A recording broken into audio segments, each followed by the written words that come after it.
Hey everyone, welcome back to Corporate Decoder. Today we are diving into Capstone Green Energy Holdings. Are they holding steady or is their energy fading? Let's find out. Today we're dissecting an 8K filing, which is basically a quick update a company sends to the SEC about important events. This one gives us a peek at their financial results, which means a glimpse at the company. Before we jump in, if you are finding value in getting straight insights from company filings, please subscribe to the channel. Also, come join our Discord community where you can discuss these topics, linked in the description. This Form 8K was filed on June 27th, 2025. That's the date they're telling the public about what's been going on. The form is basically letting everyone know what's up with the company. Capstone Green Energy Holdings is the company we are looking at today.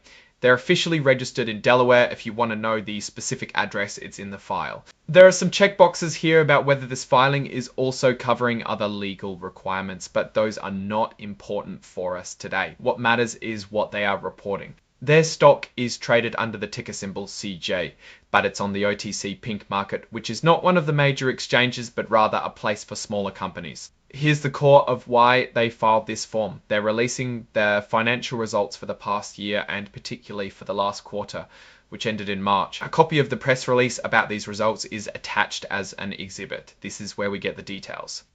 This section just says what exhibits are included.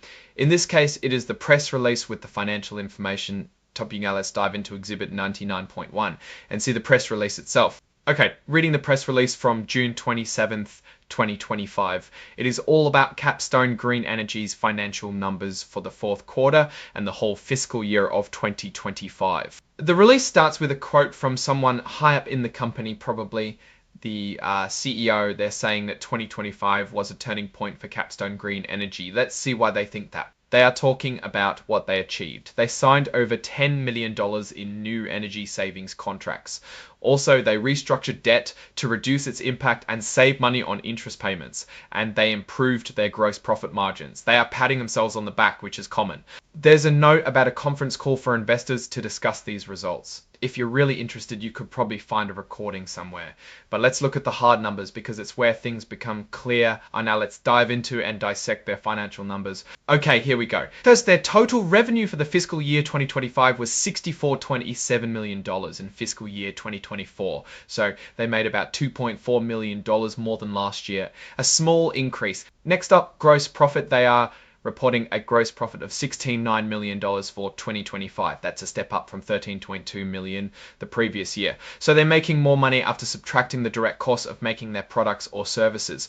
Here's a place to focus on operating expenses. These jump from $22.10 and $40.24 to $28.2 million in 2025. That means they are spending a lot more on running the business. And here's the bottom line, the net loss. They lost $12 million in 2025, but it's better than the $14 million they lost in 24. So less of a loss, but still a loss. Let's look at their cash situation. They only had $3 million in cash at the end of March 2025 compared to $4.8 million the year before. That's a significant decrease. That does not sound good. It usually means that the company had problems paying their bills. Going back to the press release, the management is still positive. They're saying how pleased they are with the fourth quarter. Keep your friends close, but keep your enemies closer. And management like this even closer based on released financial reports and strategic initiatives. Here is my quick take. Capstone Green Energy Holdings presents a very mixed picture. They managed to slightly increase revenue and improve gross profit. Increased revenue is good, but that could have been caused by inflation, not necessarily more sales. Improving gross profit is good news. However, their operating expenses shot up, leading to continued net losses. Their cash reserves are also dwindling. This combination of factors raises concerns about their long-term financial sustainability. Is the company spending too freely? They have debt restructuring, but that does not increase my confidence. Usually companies restructure their debts only when they cannot service them. Overall, Capstone Green Energy needs to seriously focus on cost control and growing revenue quickly. Their level of cash is concerning and it is difficult to see them staying alive for longer than a year without either cutting expenses dramatically or raising equity on the market. Alright, that's our breakdown of Capstone Green Energy's latest filing. What's your take on these numbers and what they signal for the company's future? Drop your thoughts in the comments. If this analysis was valuable, hitting that like button really helps, and subscribe for more deep dives. Don't forget to check out the Discord in the description. Thanks for watching. See you next time.